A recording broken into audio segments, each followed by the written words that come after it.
There is so much more to discuss about Assassin's Creed Shadows after our recent preview of the game, and in this video we're going to discuss the progression systems in the game with a look at the new progression loop, the many skill trees available in the game, the active and passive abilities along with the so-called knowledge ranks, the equipment and weapons, and the various perks that are going to be available in the game. And what better way to discuss progression after Ubisoft has released a new article indeed dedicated to the progression aspects of the game. So in the video we're going to discuss what we experienced in the game in terms of progression, our honest impression as usual, and of course the news shared in the news article. So let's not wait any longer and let's dive into the recent news about Assassin's Creed Shadows.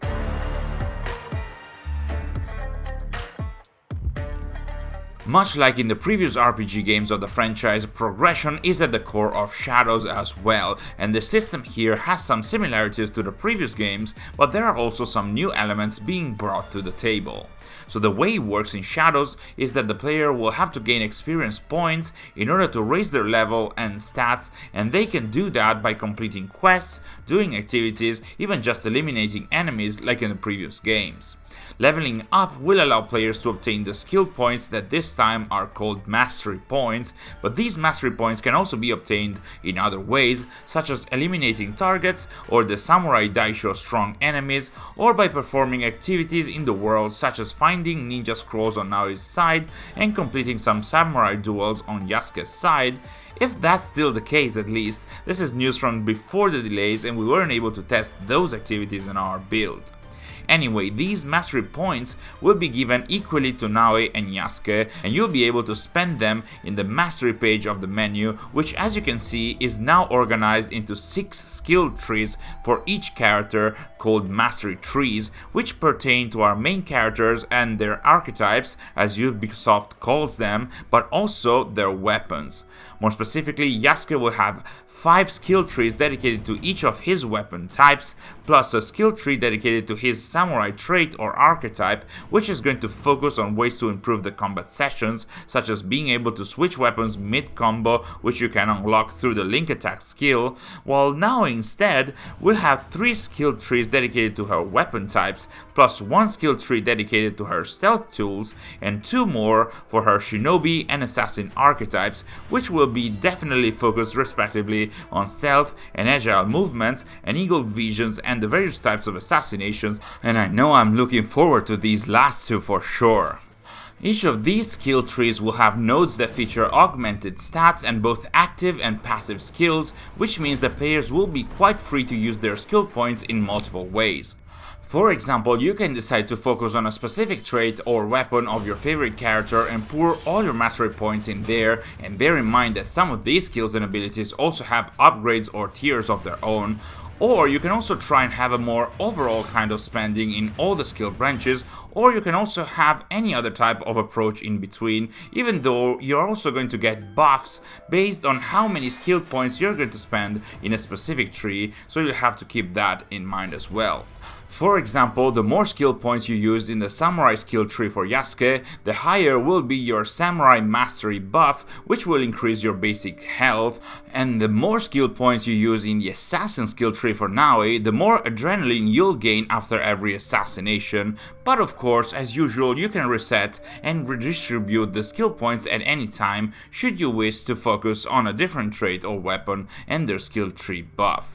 In addition to that, like we said, in each of the skill trees, players will find both active and passive skills. Passive skills are all the skills and moves that are not activated through the right button wheel. They are mostly about stat increase or damage increase or adding buffs, but they can also add more effects like turning specific attack moves into posture attacks. They can add new moves like a dodge attack or the entanglement move for Naoi, or the sheathed attack or a combo attack called whirlwind for Yasuke, and even the stealth tools for Naoi, the grappling hook, and the various types of assassinations and shinobi/assassin moves. All of those are also unlocked through the skill trees as passives. The active abilities instead are the abilities that you can trigger through the right buttons wheel. They are usually the more powerful and more scenic ones with a cinematic effect and all, and you can have 3 of them available at any time while in combat. One of those equipped on the left slot will be an archetype ability, as in it will be an ability from the Shinobi tree for Naoi or an ability from the Samurai tree for Yasuke, while there are no active abilities in the Assassin skill tree for Naoi. The other 2 abilities are specific to the weapon you are using, meaning that you'll be able to set a maximum of 2 for each of them, which also means that by switching from primary to secondary weapon, in a matter of seconds, you will have access to up to 5 active abilities. Most of the active abilities can also be upgraded multiple times from the various skill trees, and according to the progression article, upgrading them does not only raise the stats on the ability, but can also add some additional gameplay elements and conditions to the ability itself.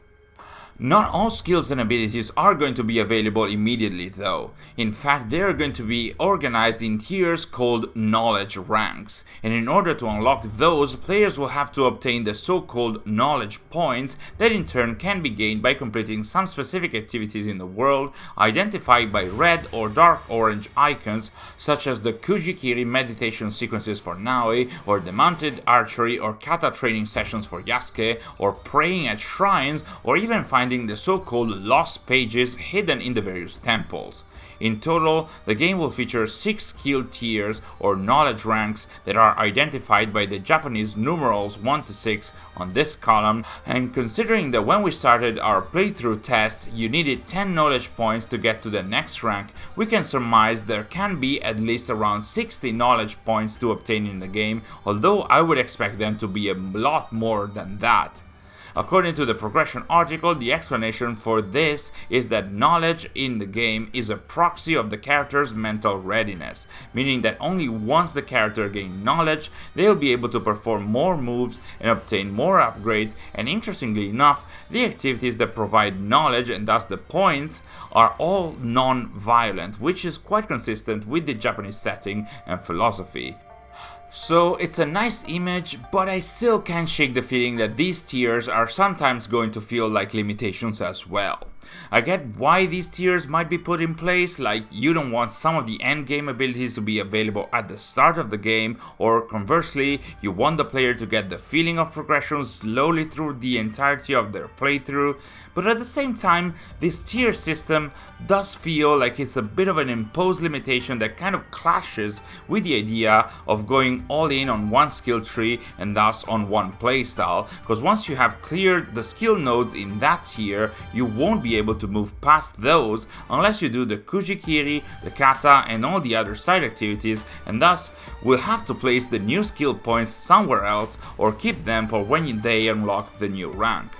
Still, according to the article, progression will not stop even by reaching the 6th rank of knowledge and unlocking most if not all of the skills. In fact, by reaching the 6th knowledge rank, both Naoi and Yasuke will gain access to another skill tree called Knowledge Tree, where they can continue in their progression through more passive skills that will allow players to concentrate on specific stats. Also, according to the article, some skills and abilities will not only be locked behind a knowledge rank, but they might also require the player to complete certain unique actions. For example, the last assassination upgrade will be available after quote-unquote defeating a mysterious group of shinobi. And to be honest, I prefer this type of gating, going out in the world and doing a specific mission and activity to unlock a new skill, compared to the concept of the knowledge ranks. The player's inventory will also be a part of the progression system, as the article says, with gear and weapons being very much present in the world. As we have already mentioned, our dual protagonists will have a headgear slot, an armor slot, and a trinket/amulet slot for what concerns equipment, and the 3 weapon types for Naoi and 5 weapon types for Yasuke, of which both of them can hold 2, like we said, a primary and secondary weapon that they can switch to and from. All of these, even the trinkets, have a level, they have stats, and they have a rarity, going from common to uncommon, which will allow for for a perk, to rare, which will allow for the chance of engraving a second perk, to epic, which might have one of the core stats boosted even to a point of being better than a legendary, and finally the legendary equipment, which are the rarest type with specific stats and engraving and a specific perk that might slightly change your gameplay approach, like creating an area effect on hit with dodge attacks or keeping posture attacks charged even after dodging. Perks in particular are very much part of the customization and progression aspects of the game, as they have been for quite some time now. Like we said, some of the items will feature perks, but players will also be able to engrave perks on items for a small price after creating the forge building in their hideout, and boy, when I tested this at Ubisoft Quebec, I was shocked to see how many there are in the game. The article is not lying when it says that there are hundreds. My guide while I was playing did tell me that there are more than 200, so of course I did do the most sensible thing and hover through all of them. Feel free to stop the video and have a look at all of them if you're interested. And as in the previous games of the franchise, perks will differ based on the weapons and equipment elements that you have selected. They affect stats and gameplay, and more importantly, the list in the forge can also show you how to unlock all of these perks, meaning that you won't have any of those at your disposal right away. And in my opinion, this can be seen in one of two ways. This might feel a little too much, quite overwhelming indeed, and I honestly already don't see myself trying to find all the perks and just using the ones that I find by going my way in the world. But at the same time, you have to hand it to the team, this does allow for an extreme level of customization, especially because here you can see how to find the perks that you want to use without just waiting to randomly see them pop up, and thus you can focus only on them if you believe that they can fit your playstyle, or if you think that a specific perk can complement properly the one that you already have on your favorite weapon. Some examples of perks that can change a little bit of the approach to gameplay are provided in the progression article, and they include adding more damage inflicted with air assassinations, boosting damage based on the available adrenaline chunks, pushing players to not use abilities in exchange for higher base damage, allowing Naoi to knock down enemies while sliding into them and vaulting over them while sprinting in order to engage and disengage super fast, increasing range damage to allow Yasuke to headshot most enemies, even the Samurai Daisho, and so on. So, like we said, equipment and weapons can be found in the game world, and more specifically they can be found after defeating enemies, in chests in the open world, or in specific forts or restricted areas, and I really suggest going for the Samurai Daisho, because not only eliminating all of those enemies within a castle will allow you to get some legendary gear, but even by eliminating each of them you'll also get some pretty good gear that should match your level or even be higher than that. You can also find weapons and equipment and merchants, some of whom can be found in cities, others around the world on the roads, and there will be different types of merchants. Some are going to sell gear, others will focus on resources, and others on cosmetic elements, and according to the article, merchants will also sell unique items, so it's always best to check what they're offering. According to the article, the loot itself will be largely randomized. Apart from a number of legendary or predetermined items that are going to be located in specific places, like castles, chests indeed, or specific bosses, that can even be found in the objective board or the world map to make sure we're not going to miss them. But still, saying largely randomized can be worrying, because you know what that meant in Odyssey, having countless copies of the same items with slightly different perks or stats or levels, and I do hope we don't get to see something to that extent here in Shadows. Now, it's not officially confirmed if the items are going to be randomized within the pool of items that we do not have, but based on the preview build that we tested, that might not be the case, because during our playthrough we did indeed find doubles of the same outfit or items, although admittedly they were very rare and only at vendors. So based on what we tested, it does feel like the game has randomized gear that can be repeated, but at least in the 2 to 3 hours of gameplay of the Harima build, that didn't happen that frequently.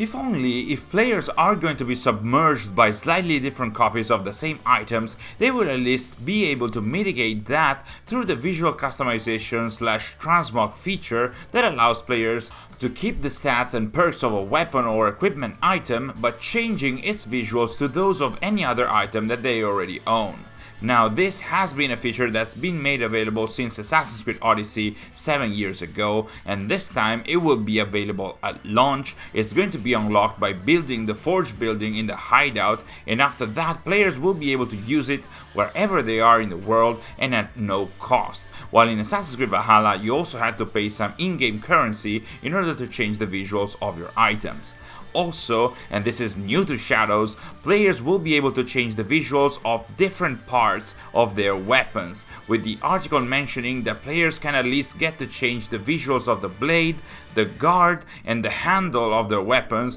which is quite amazing, though I wonder if that could have been better as part of the actual customization with perks and stats tied to each part of the weapon, and not just as a visual customization. Still, all the visually customized items, all of our weapons, all of our equipment configurations will be available to be saved into loadouts, as we discussed already in our videos, and that feature too, that of loadouts, will be unlocked after placing another building in our hideout. This time it's the gallery, which will also allow us to display our gear and loadouts for us to see in the hideout. So yeah, Assassin's Creed Shadows will indeed focus once more on progression, skills and abilities, and the system will be once more at the center of it all, much like in Odyssey and Valhalla, and it will accompany us throughout the whole game, both with its pros and cons, and throughout the game's post-launch, and we'll see what changes the team will add in that time. But before that, there is still so much more to discuss about Assassin's Creed Shadows